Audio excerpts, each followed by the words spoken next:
Mr. President, on the issue of avoiding default. Yesterday, Speaker McCarthy made it clear how unprepared Republicans in the House are to resolve our nation's default crisis. With the default approaching, Speaker McCarthy yesterday capitulated to the MAGA right and rolled out a partisan wish list masquerading as legislation. This MAGA wish list has no chance of moving forward in the Senate, and it doesn't move us any closer than we were yesterday to avoiding default. To quote one hard-right conservative House Republican, quote, "The leadership just picked up the House Freedom Caucus plan and helped us convert it into the legislative text."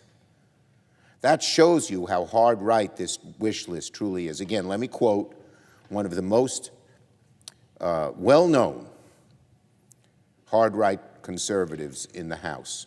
Quote, "The leadership just picked up the House Freedom Caucus plan and helped us convert it into the legislative text." Wow. That's what Leader McCarthy is doing.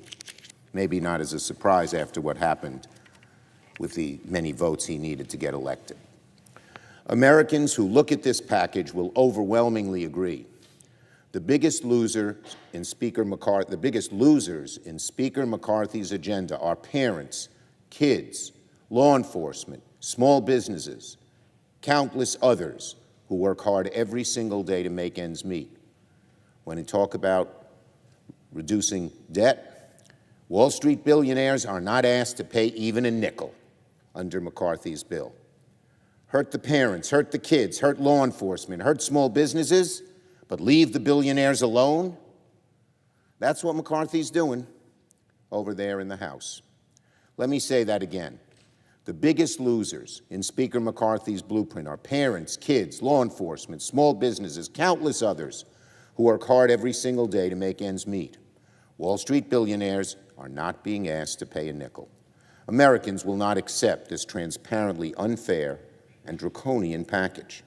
If these MAGA cuts become law, it will decimate everything, ranging from food nutrition programs to funding for mental health, opioid addiction, child care. Parents who need help buying groceries and baby formulas will see their out-of-pocket costs go up. It is so cruel and heartless that parents who get $6 a person a day to feed their families would see it disappear. Can you imagine? Can you imagine? And if this MAGA wish list becomes law, untold thousands of clean energy and advanced manufacturing jobs could leave our shores and go to China. This MAGA wish list will also make Americans less safe by slashing funding for the Department of Justice by billions of dollars and eliminating tens of thousands of law enforcement positions nationwide. We hear a lot of talk from the other side about helping the police. This helps defund them, this legislation. Donald Trump called for Republicans to defund law enforcement, and now Republicans seem to be following through. The wish list will further punish middle-class taxpayers and reward tax cheats by slashing funding necessary to go after ultra-rich tax cheats, while raising taxes on the middle class by depriving them of many of the new tax credits aimed at the middle class that we Democrats passed during the last Congress. You heard me right. This MAGA wish list punishes middle-class taxpayers while rewarding ultra-rich tax cheats. It's clear what's going on here. Speaker McCarthy cobbled together all sorts of extraneous measures in order to try and pass something, anything, no matter how extreme. But these extraneous measures, and they're truly extreme, have no place in a debate about avoiding default. If Republicans truly wish to sell their extreme agenda to the American people, they should not do so in the middle of discussions to avoid default. There's a time and place to debate that, not during this debate, because what they're doing is dangerous to the country. In the meantime, the solution to resolving the debt limit crisis has not changed.